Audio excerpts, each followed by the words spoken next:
Hello, my name is Julian Babarczy. I'm the Executive Chairman of Perpetual Resources. This week, we supplied the first update from our maiden drilling program at the Igrejinha Project located in Minas Gerais, Brazil. So just for context, we've owned this project for only less than 6 months. It started with a high-grade outcrop of spodumene, and we've since undertaken reconnaissance and soil sampling, which has delineated a much larger potential pegmatite trend in the region. So we kicked off a 1,500-metre RC program about 5 weeks ago, and we've reported this week the first results from that. And so initially what we found is that the program has been highly successful. So we've delineated an LCT bearing pegmatite for at least 200 metres in length at the moment, and it's open along strike in both directions. We've drilled down to a total of about 50 metres only, and again, the ore body appears to be open at depth as well. And what we're seeing in the mineralogy is really exactly what we hoped for so far, but with some very positive surprises. So we've seen visible spodumene, and increasingly we've seen areas of pervasive pollucite, and pollucite is the main caesium-bearing ore, and caesium is a strategic mineral. So that's piqued our interest and appears to now be something that we can follow up on quite closely. So the drilling program commenced at the outcrop, as we articulated. We've drilled to about 200 metres to the southeast. And again, we've intersected the pegmatite at every drill hole along strike there. We'll soon be moving the rigs to the northwest extension, and we'll be continuing to drill out the pegmatite, which is open at that opening as well. And we appear to push the ore body further to that as well. And we'll also be undertaking some infill drilling at the same time. And then we'll be moving the rigs down to a new anomaly we've identified in the southeastern corner of the Igrejinha permit area.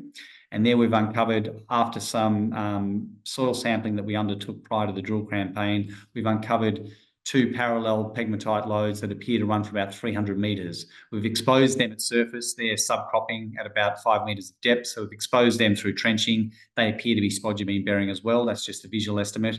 And we'll be moving the rigs down there to undertake some scout drilling there prior to the end of the program. So really where we sit today is it's been a highly successful program. The purpose was to prove the concept that this pegmatite that started at surface continues both laterally and at depth, and we've ticked that box. As I said earlier, it's part of a much bigger system. So we're really scratching the surface. We've delineated 200 metres as part of what is a 1.4 kilometre highly anomalous soil signature.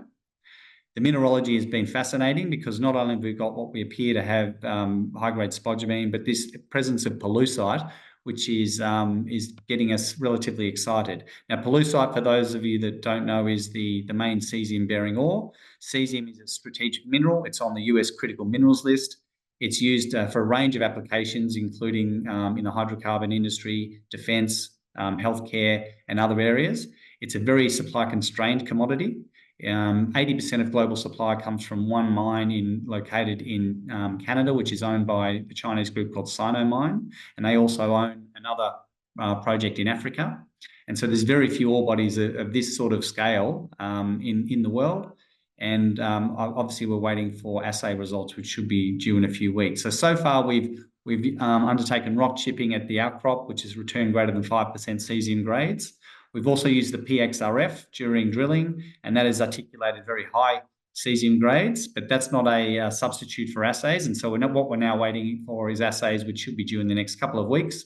And if the grade holds together there, which we hope it will, then it will suggest that we're onto a very unique caesium discovery, and one which we could fast track through to production relatively quickly. So yeah, we're extremely excited, and we await assay results in the next couple of weeks, which will be the next update to investors. But so far, so good over at Igrejinha in Brazil, and we look forward to updating shareholders again in the coming weeks.